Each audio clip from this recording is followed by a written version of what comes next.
좋겠죠. 네, 다음 뉴스 일왕은 뭐죠? 네, 제가 오늘 공감위원들과 함께 나누고자 픽한 뉴스는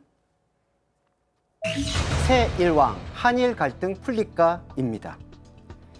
아키히토 일왕이 어제 퇴위했습니다. 일본이 헌정체제에 들어선 1890년 이후 생전의 왕위를 물려준 첫 사례인데요. 재임 기간 동안 평화에 대한 신념과 전쟁에 대한 반성을 숨기지 않았던 아키히토 일왕은 퇴위 순간에도 평화를 염원했습니다. 明日から始まる新しい令和の時代が平和で実り多くあることを皇后とともに心から願い、ここに我が国と世界の人々の安寧と幸せを祈ります。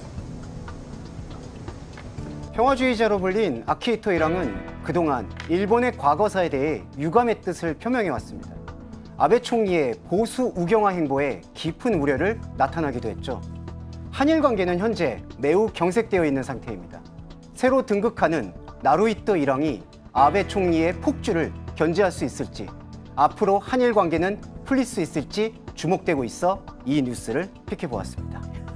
네, 40대 주원규 공감위원이 픽한 뉴스는 새 일왕, 한일 갈등 풀릴까입니다.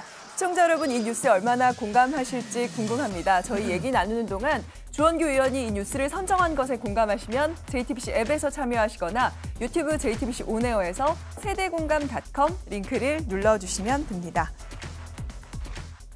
네, 이 사실은 그 아키히토 일왕, 그다음에 나루히토 일왕, 이런 일왕들이 그러니까 생전에 이렇게 그 왕위를 계승해 주는 게 흔한 일은 아니죠. 네, 무려 202년 만에 벌어진 일입니다. 그리고 사실 일본 헌법이 제정된 이후에는 최초의 일이라고 하는데요.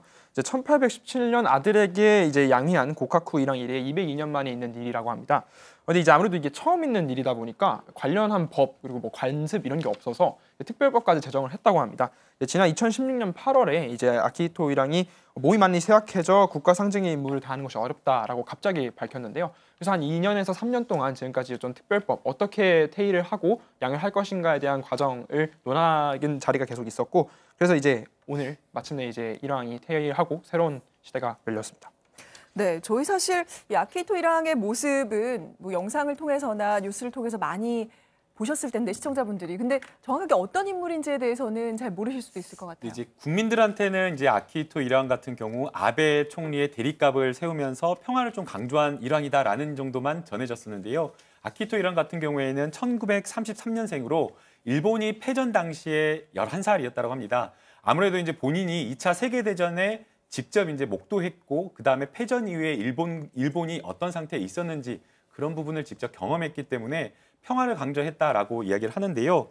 뭐 아무래도 우리나라 입장에서는 많이 아쉬운 점이 있지만 그럼에도 불구하고 아키히토 일왕이 사과를 하는 듯한, 모호하지만 사과를 하는 듯한 발언을 좀 많이 했었다라고 합니다. 그래서 과거에 어떤 발언을 했는지를 좀 찾아보니까 노태우 대통령이 1990년 5월에 방문을 했을 때는 한국 국민들에게 통석의 금을 염을 금할 수 없다, 이런 발언을 했다라고 하고 있고요.